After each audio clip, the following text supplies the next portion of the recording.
Welcome back to the Freedom Table. My name is Zeke Corley. Those are the fantastic sounds of Zoe Sophia that you hear in the background. Sipwell is over here pouring drinks, complimentary. Everything is all part of this amazing event put on by Lionel and Natalie Salisbury.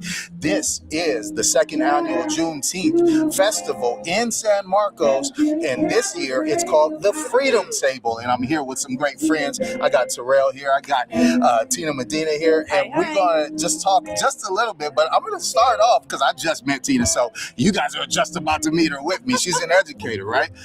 She's talking about restorative justice and everything. And one of the things I want to put you on the spot with. All right, let's do it. Off the wall or Thriller? Off the wall. I'm gonna go Thriller. Oh. My man. Okay, no. Okay, so now that we got the tough question out we got the tough question out the way, so now we go actually get to the business. So listen, obviously educators, we love them. I was just talking to an educator right now, just before you guys stepped up, and one of the questions that I like to talk about is conversations about mental health. Okay. And so I don't know. I just want to know like how you wrap that all into everything that you're doing, because I'm sure that you see a lot of folks that is the issue. I'm sorry, we getting deep. No, I'm ready to talk about it because we're actually building a wellness center at my school right now. Wonderful. So I've been trying to get this happening for a couple years now, and we're in the trenches right now, getting the room ready. And mental health is a serious thing that needs to be addressed, and so yeah. And she being modest, because outside of this work, she does help leaders with wellness, and she's done some great wellness retreats. She took me, I got to join one of your wellness retreats. Remember the one around goal setting last year? A bunch of leaders came out to a winery. Where was it at? Where was that?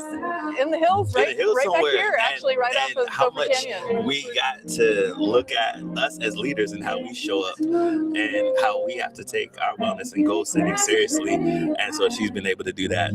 She won't toot her own horn, so I'll toot it for her. That's so nice. What you think about Terrell tooting your horn for you? I mean, he's a pretty good guy. It's nice. It's good to have him on my side. Now, Terrell, you are, a man of many hats. You know what I'm saying? And but you make many connections, and you got many loved ones, and I hope to be one of those people, right? Yes, you are. Thank you so much. So, but my question for you is how you got into the public speaking domain. You're out there and you're talking to large groups of people at a time, and many folks wouldn't take that step, right? And you've done it, and you've made an impact, don't you think, Tina? You've made such an impact on the masses. How do you get into something like that? And what would you say to other folks who are thinking about doing something like that? Yeah, I fell into it. I fell into this space, and I accidentally fell into it because I think it was a leader who didn't like public speaking, and then I had to go public speak to tell about different programs that I was putting together back in my workforce development days. And then I remember clearly when I started to get great at it, because there was a teacher that told me like, hey, I know you know all the information, you do a great job of delivery, but you also have a message. There's a story that these kids don't know about you. And I didn't want to tell them because I was like, oh, that's my old days. I was messy back then. My story is a mess. I was a hot mess as a young person. I don't want them to know that. I don't want to glorify that. And it's like, no, your mess is the message.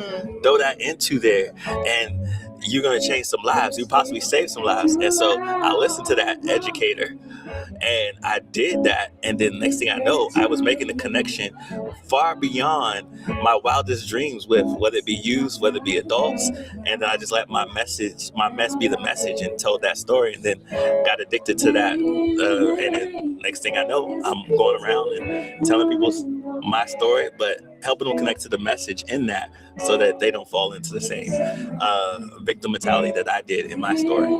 I love that.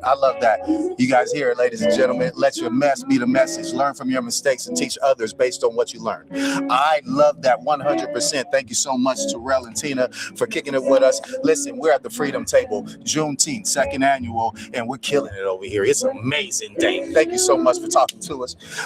And we're going to sit down and break bread together. Peace.